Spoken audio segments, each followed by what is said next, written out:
movies. Right. So my favorite romantic comedy, it's currently Crazy Rich Asians. Great movie. I just want to watch that every single day.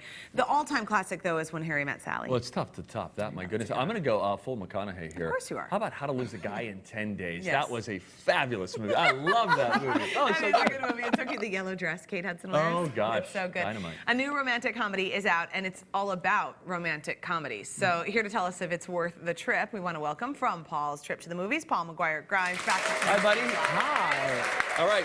I saw a preview for the movie Isn't It Romantic on TV, and both my wife and I laughed out loud at just the television spot. Did. How does the full-length movie hold up? I think it holds up really well. So the premise is that Rebel Wilson grew up hating romantic comedies because they were unrealistic. So then one day she is mugged in the subway, hits her head, and then wakes up in the rom-com of her own life. Oh, gosh. It's already funny for me. This sort of reminds me of that Amy Schumer movie where I Feel Pretty, yes. In a sense, kind of like that. And what I love about this one, it works really well, in my opinion, when it's making fun of it and when it's honoring rom-coms. So, like, it looks like a Hallmark movie. They overact at times. Liam Hemsworth has so much charm to him. Like, oh, cool. It's that kind of a thing where it takes what we love. The soundtrack is like the late 90s, early aughts. Vanessa Carlton. This. Like, it just brings you back. And that's when the movie works well. Okay, but not always that great? I think sometimes because it's still a rom-com, they're then falling into the kind of traps, the cliches that they're kind of making fun of.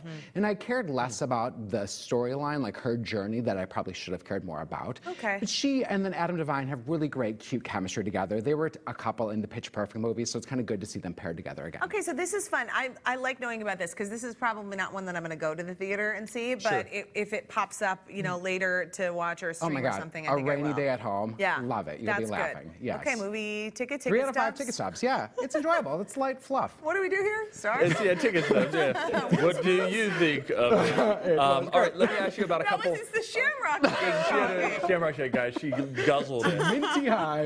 A couple of at-home options, Polly. One that you really like, If Beale Street Could Talk. Yeah, so this is actually limited release in theaters. It's up for 3 Oscar nominations, and it's called If Beale Street Could Talk. And it's about a young couple, Tish and Fonnie, who are expecting a baby, but then their life is turned upside down when he is accused of rape by a white cop. Oh, boy. So it's based on a book by James Baldwin that people may know. It takes place in 70s Harlem.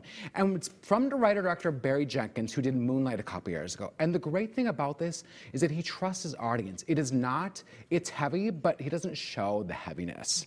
He doesn't beat you over the head with it. You're listening to the dialogue, you're watching these actors, and you are so emotionally captured by just what they're saying. Limited release, does that mean, are there spots in the Twin Cities to see it? It's at the Landmark Theaters. I think it's at the Edina right now, or the Lagoon. Okay. And Regina King is up for Best Supporting Actress. She's the favorite right now to win, and I want her to win. She is so good in this movie. She plays Tish's mom, and you just cling to everything that she says, because she's fighting for them to prove their innocence, and she's remarkable in this. Wow, all right, we'll do that. Ticket stubs for that 4.5 out of 5. Great. I really loved it. It was one of the best of last year. Stream this one, guys. Okay, now we need to set the table here because a couple weeks ago, you're not having deja vu. We were talking about Fyre Fraud, which was the Hulu documentary about this music festival gone awry. Now you watch the Netflix one. Yes, because I wanted to compare and contrast. And this one, which is on Netflix, is co-produced by Jerry Media, the marketing company behind the festival. So you get that kind of behind-the-scenes look of everything that went into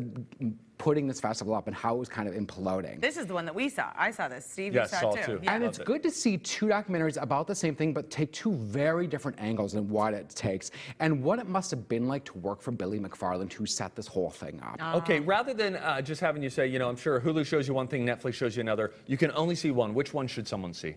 I would say the Hulu one, because they interview Billy McFarland, and you just grow to hate him so much because he's a con artist. Yeah. He's a con artist, and he's always a con artist. And there's so many con artists in life, and this movie really shows. If you say con artist one more time, we're going to get you out of here. We'll have to toss you right out of here. Say it. Polly. Con artist! No, sorry, that's all the time we have here. You can get a full list of all of the movies that Paul loves on his website. It's called paulstriptothemovies.com. We linked up to that on our website. You can also listen to him on the Colleen Bradley Show on My Talk 107.1 every Friday. Or on his podcast, also called Paul's Trip to the Movies. We have got a great